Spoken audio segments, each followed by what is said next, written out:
It's back!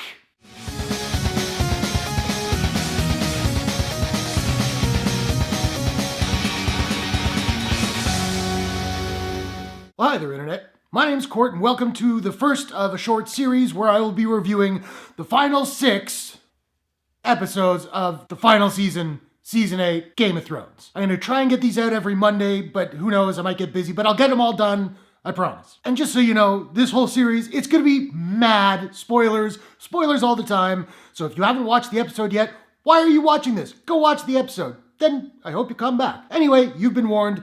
Let's do it. The first thing we got to talk about is that new intro. Oh my goodness gracious me, it's a thing of beauty. I love the white tiles near the wall flipping over blue to sort of show us the progress that the White Walkers are making, and those zoom shots down into the crypts of Winterfell and into the dungeons of the Red Keep. Awesome. And we were told that this episode would open with sort of a mirror to the pilot of all the people watching Robert Baratheon and all his people show up to Winterfell, and we very much get that. We get a little kid running through Wintertown, climbing a tree, not unlike Bran, to watch the procession of Daenerys and Jon and the Unsullied and the Dothraki and the dragons all arriving. And we're treated to the incredibly regal Baratheon theme, leitmotif, whatever you want to call it, which we haven't heard in a while, and it's so good. And then we get some reunions. Some are better than others, but first we get Tyrion and Sansa. They've got a history, and it's a little bit awkward. You see there is a mutual respect there, but then Sansa does call out Tyrion for being dumb enough to actually believe that Cersei would send her army north to fight the White Walkers, which he was a little naive, let's be honest. Then Jon reunites with Robot Bran, and it's cute, but not as satisfying as I was hoping, but I guess that's what you get when you can see through all of time. But you want satisfying? Oh, they've got you covered. Arya and Jon finally reunite in the Weirwood, or the Godswood. It's the Godswood. And it's just so good. I got a little bit teary. And then they compare swords, and it's not as creepy as it sounds. Then we jump to King's Landing, and Qyburn informs Cersei that the dead have breached the wall and are moving south, and Cersei's happy about this because she's a crazy person. Then Euron Greyjoy shows up with the Golden Company. We also see that he still has Yara as his captive. And Cersei's kind of bummed because the Golden Company is not as big. It doesn't have as many men as she was hoping, and nary an elephant. But she bangs Euron anyway. Then Qyburn pays a visit to Bronn in a brothel, naturally, with an offer from Cersei. Here's a bunch of gold.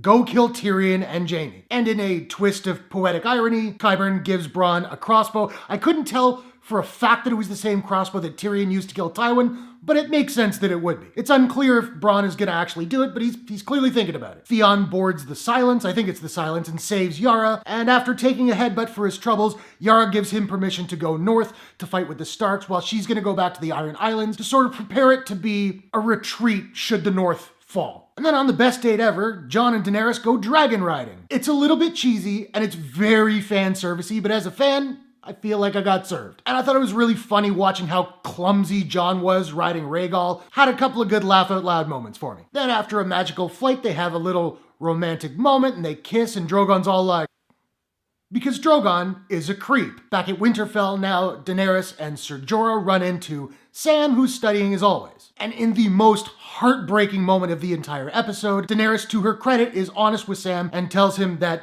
she torched his father and brother alive when they wouldn't bend the knee. And oh my God, John Bradley is so good in this scene. It's the best I have ever seen him do on this show, and I've always loved him. It was really, really powerful. Sam runs off like just, destroyed emotionally. He runs into Robot Bran, and they decide it's time that John learns the truth about his parentage. So Sam goes down into the crypts, finds John there, spills the beans. And Kit Harington kills it in this scene. His shock and dismay are absolutely powerful. You can tell he just has no idea how to process this information. And the final major sequence shows us Tormund Giantsbane and Beric Dondarrion. They're still alive. Awesome. They're at the last hearth, and then they run into some surviving members of the Night's Watch. They all almost kill each other, but then they don't. And the best joke in the episode is in this scene where the two groups come across each other, and Dolorous Ed looks at Tormund and he goes, "He's got blue eyes, kill him!" And Tormund's like, "I've always had blue eyes!" And again, I laughed out loud. But my happiness was short-lived, because then we get the reveal of young Ned Umber, who has been murdered by the Night King,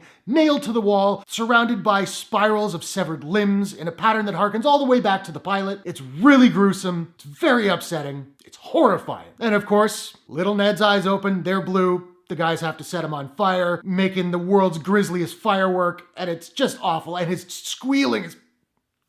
Ugh.